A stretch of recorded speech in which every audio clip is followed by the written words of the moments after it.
साल है 1824। गुजरात का छोटा सा कस्बा टंकारा। रात का समय है। गांव की गलियों में दीपक की हल्की रोशनी टिमटिमा रही है।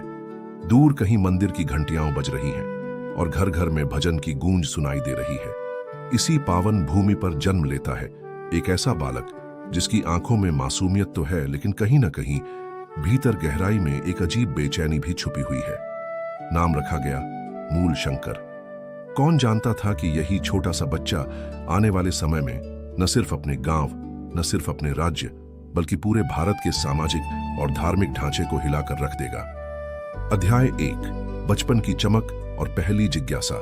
मूल शंकर के पिता कृष्णजी लालजी तिवारी इलाके के धनी और प्रतिष्ठित जमींदार, वेदों के झाता, शिव भक्त और कर्मकांडी ब्राह्मण। उनके घर में हमेशा पूजा, व्रत और यज्ञ का माहौल रहता। बचपन से ही मूल शंकर तेज दिमाग के मालिक थे।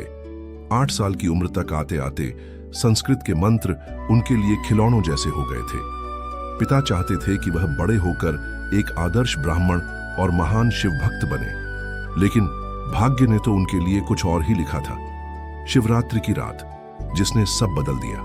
मूल शंकर की उम्र 14 साल। घर में बड़ा उत्सव था। शिवरात्रि का व्रत, मंदिर में दीप जल रहे थे, लोग भजनों में डूबे थे। पूरा माहौल भक्ति से सराबोर था। रात गहराने लगी। धीरे धीरे भक्त थक कर सो गए। पुजारी भी झपकियां लेने लगे। पिता तक नींद के आगोश में चले गए, लेकिन मूल शंकर वह तो डटा रहा। उसकी आंखें शिवलिंग पर टिकी थीं। उसके मन में एक ही उम्मीद थी, आज तो शिव स्वयं प्रकट होंगे और मुझे दर्शन देंगे। और फिर हुआ कुछ ऐसा जिसने उसकी पूरी जिंदगी का रास्ता बदल दिया। छोटे छोटे चूहे मंदिर में घुसे। वे चढ़कर सीधे शिवलिंग पर जा पहुंचे। प्रसाद, फूल और जल को खाने पीने लगे। मूल शंकर ने यह दृश्य देखा और उसके भीतर जैसे भूचाल आ गया। यह कैसा भगवान जो अपनी रक्षा खुद नहीं कर सकता, वह दुनिया की रक्षा कैसे करेगा? उसका मासूम बाल मन सवालों से भर गया। वह पिता के पास दौड़ा और पूछा, पिताजी, क्या यही वो महादेव हैं जिनकी हम पूजा करते हैं, जो छोटे छोटे चूहों से भी खुद को बचा नहीं सकते? पिता ने डांट कर कहा, कल युग में भगवान मूर्तियों में प्रकट नहीं होते, श्रद्धा से पूजा करनी होती है। लेकिन यह उत्तर मूल शंकर को संतोष नहीं दे पाया। उसके मन में एक आग जल चुकी थी। सच्चा ईश्वर कौन है? अध्याय 2, त्रासदियां और वैराग्य का बीज। शिवरात्रि की उस घटना के बाद मूल शंकर की सोच बदल चुकी थी, लेकिन असली धक्का तब लगा जब उसने अपनी आंखों के सामने 2 दुखद घटनाएं देखीं। उसकी प्यारी बहन का हैजे से निधन, फिर उसके चाचा जिन्होंने उसे बहुत प्यार से पाला था, उनका भी देहांत। मृत्यु ने पहली बार उसके जीवन को झकझोर दिया।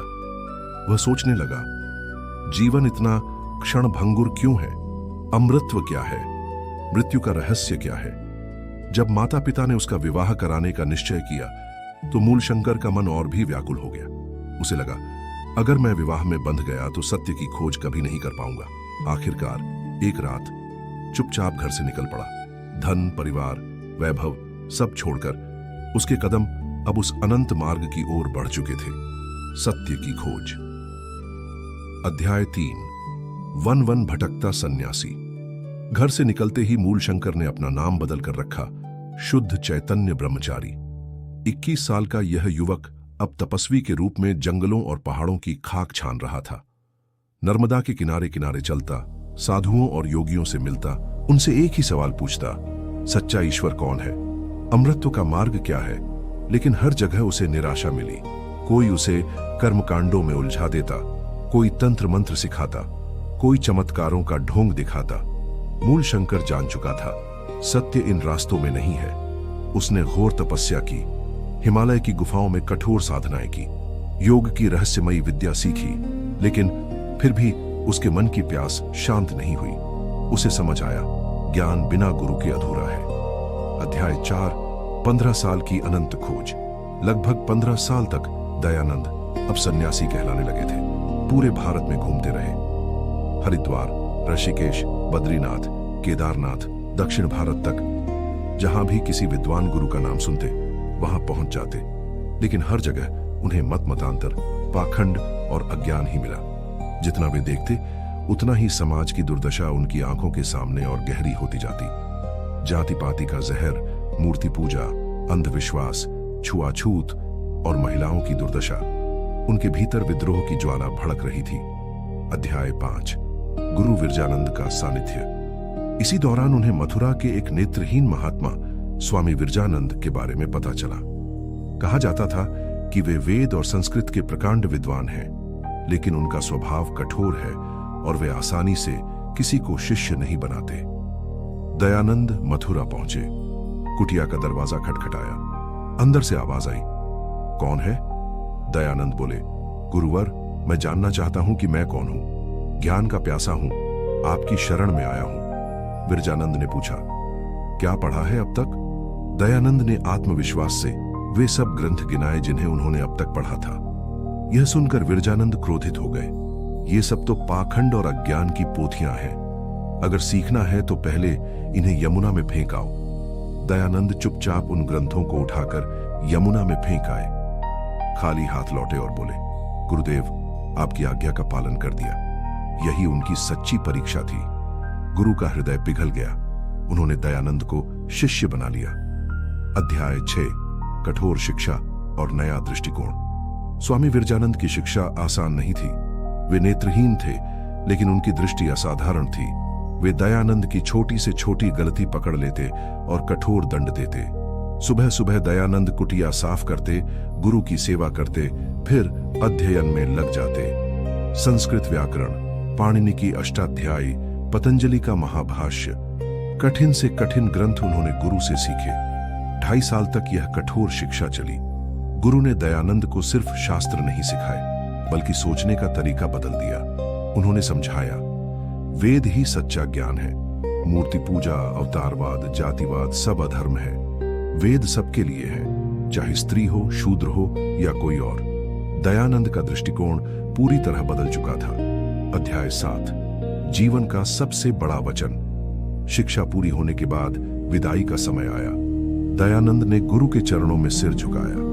विरजानंद ने मुस्कुराकर कहा, मुझे लौंग या धन नहीं चाहिए। मेरी गुरु दक्षिणा है, तुम्हारा पूरा जीवन। जाओ और समाज से अज्ञान का अंधकार मिटाओ, वेदों का प्रकाश फैलाओ। दयानंद की आंखें नम हो गईं। उन्होंने प्रण किया, गुरुदेव, जब तक मेरे शरीर में प्राण रहेंगे, मैं आपके आदेश का पालन करूंगा। यही वह क्षण था जब सन्यासी स्वामी दयानंद सरस्वती से महर्षि बनने की ओर बढ़े।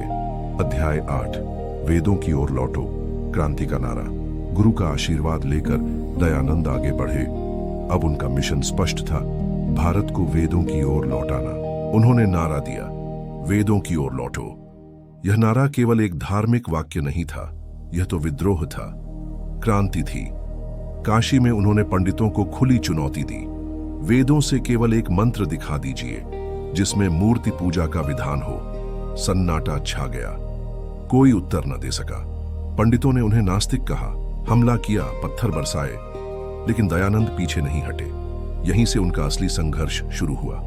तो दोस्तों, यह था महर्षि दयानंद सरस्वती की जीवन यात्रा का पहला हिस्सा। बचपन से लेकर घर परिवार छोड़कर 15 साल की अनवरत खोज और गुरु विरजानंद से शिक्षा लेकर समाज सुधार की क्रांति की तैयारी तक। यहां तक पहुंचते पहुंचते दयानंद ने अपने जीवन का लक्ष्य तय कर लिया था, पाखंड मिटाना, सत्य का प्रकाश फैलाना और भारत को उसके वेदों से जोड़ना। लेकिन असली परीक्षा अभी बाकी थी। जब वह समाज की कुरीतियों से सीधा टकराएंगे, जब स्त्रियों के हक की लड़ाई लड़ेंगे, जब आर्य समाज की नींव रखेंगे और जब सत्यार्थ प्रकाश लिखेंगे। कल्पना कीजिए, एक विशाल मैदान, हजारों लोग जमा हैं। बीच में खड़े हैं एक सन्यासी, केसरिया वस्त्र, तेजस्वी नेत्र और निर्भीक आवाज।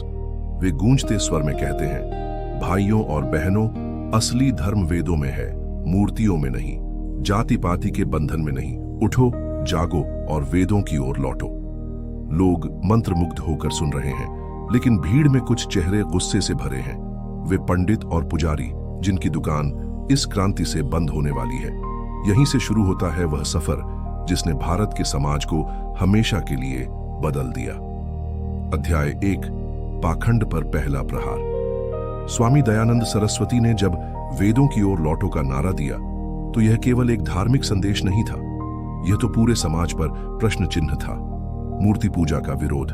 वे कहते थे, ईश्वर सर्वव्यापी है, उसे पत्थर की मूर्तियों में कैद नहीं किया जा सकता। लोग चौंक गए। पंडितों की नींव हिल गई। गंगा स्नान पर सवाल। वे कहते, अगर गंगा में नहाने से पाप धुलते हैं तो मछुआरे सबसे पहले स्वर्ग जाएंगे, और अगर हड्डियां बहाने से मुक्ति मिलती है तो यह कैसा न्याय है, पाप करे कोई, मुक्ति पाए उसकी हड्डियां। लोग हंसते, चकित होते, सोच में पड़ जाते। ज्योतिष और अंधविश्वास पर चोट। वे कहते, ग्रह नक्षत्र तुम्हारा भाग्य तय नहीं करते। अगर ज्योतिष इतना ही सटीक होता तो ज्योतिषी खुद राजा क्यों नहीं बन जाते। इन तर्कों ने समाज को हिला दिया, लेकिन साथ ही कट्टरपंथियों का गुस्सा भी भड़क उठा। अध्याय 2, जातिवाद की जंजीर तोड़ना। उस समय भारत जातिपाति की जंजीरों में बुरी तरह जकड़ा हुआ था। अछूत माने जाने वाले लोग कुओं से पानी तक नहीं भर सकते थे। उनकी छाया को अपवित्र माना जाता था। मंदिरों में प्रवेश वर्जित था। स्वामी दयानंद ने स्पष्ट कहा, जाति जन्म से नहीं, कर्म और गुण से तय होती है। उन्होंने निचली जाति के लोगों को यज्ञोपवीत पहनने का अधिकार दिया, उनके साथ बैठकर भोजन किया, उन्हें वेद पढ़ाए। यह दृश्य समाज के लिए क्रांति से कम नहीं था। लोग दंग रह गए। एक ब्राह्मण सन्यासी अछूतों को गले लगा रहा है। कट्टर ब्राह्मणों ने उन्हें धर्म भ्रष्ट कहा, जान से मारने तक की कोशिश की, लेकिन दयानंद डटे रहे। अध्याय 3, स्त्री उत्थान की क्रांति। महिलाओं की दशा 19वीं सदी में अत्यंत दयनीय थी। बाल विवाह, सती प्रथा, विधवाओं पर कठोर नियम, शिक्षा से वंचित। दयानंद ने कहा, जिस देश में स्त्रियों का सम्मान नहीं होता वह कभी प्रगति नहीं कर सकता। शिक्षा का अधिकार, उन्होंने नारा दिया, बालक और बालिका दोनों को समान शिक्षा दो। उन्होंने कन्या पाठशालाओं की स्थापना की, महिलाओं को वेद पढ़ने का अधिकार दिया। विधवा विवाह और बाल विवाह का विरोध। उन्होंने प्रमाण देकर बताया कि वैदिक काल में विधवा विवाह स्वीकार्य था। बाल विवाह को उन्होंने अपराध कहा। सती प्रथा और पर्दा प्रथा पर चोट।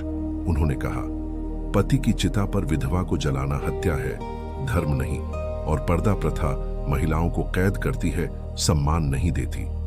महिलाओं के लिए यह आवाज पहली बार किसी ने इतनी बुलंद की थी। अध्याय 4, आर्य समाज की स्थापना।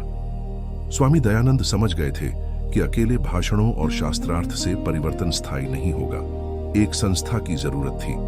10 अप्रैल 1875 मुंबई के गिरगांव में उन्होंने आर्य समाज की स्थापना की।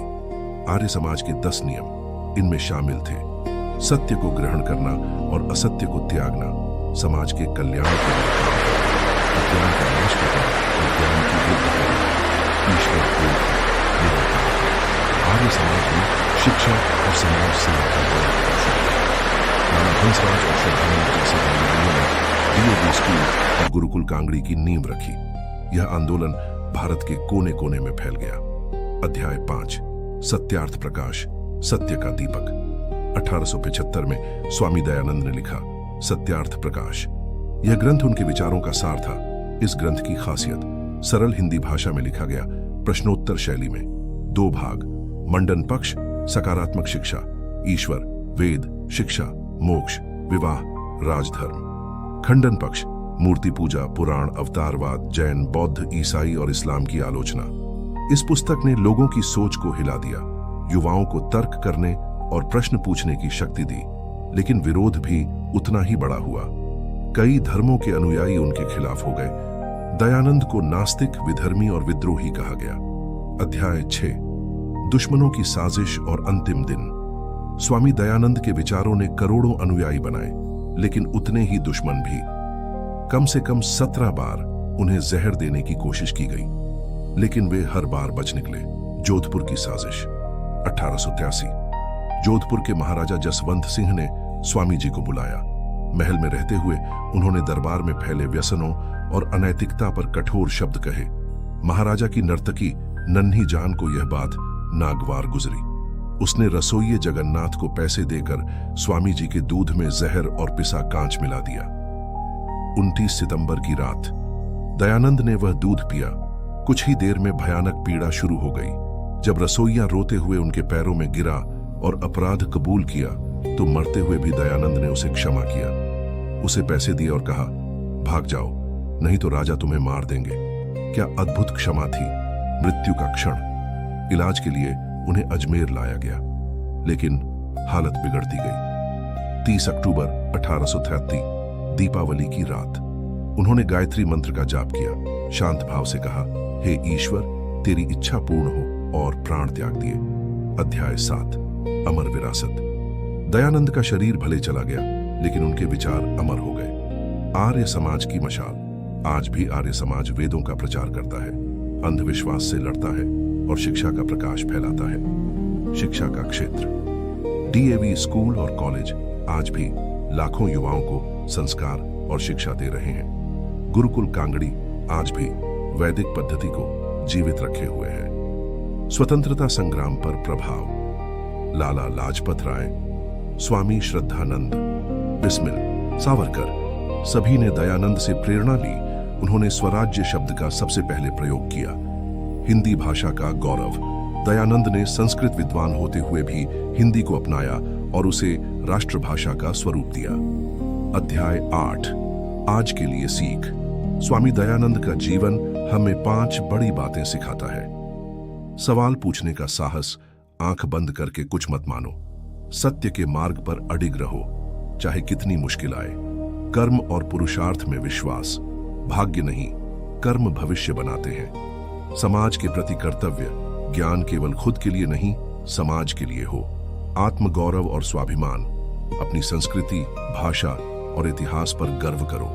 नाटकीय समापन। कल्पना कीजिए, दीपावली की रात, आसमान में आतिशबाजियां चमक रही हैं। धरती पर एक महापुरुष अपनी अंतिम सांसें ले रहा है, लेकिन उसी पल मानो उनके विचार करोड़ों दिलों में दीपक बनकर जल उठे। आज भी जब कोई बच्चा सवाल पूछने का साहस करता है, जब कोई लड़की शिक्षा का हक मांगती है, जब कोई दलित जातिवाद की बेड़ियां तोड़ता है, जब कोई युवा स्वराज्य और आत्मनिर्भरता की बात करता है, तो कहीं ना कहीं उस आवाज में महर्षि दयानंद सरस्वती की गूंज सुनाई देती है। निष्कर्ष। महर्षि दयानंद सरस्वती एक बालक से महर्षि बनने तक का सफर केवल उनकी कहानी नहीं है, बल्कि यह हर उस इंसान की कहानी है जो सत्य, साहस और समाज सुधार की राह पर चलना चाहता है। अगर आप और भी ऐसी ही ज्ञानवर्धक और प्रेरणादायक किताबों की कहानियां सुनना चाहते हैं, तो अभी सब्सक्राइब कीजिए हमारे चैनल कायटब कथा को, जहां हर किताब एक नई सोच और एक नई रोशनी लेकर आती है। तो देर किस बात की, सब्सक्राइब बटन दबाइए और जुड़ जाइए किताबों की इस अद्भुत यात्रा से।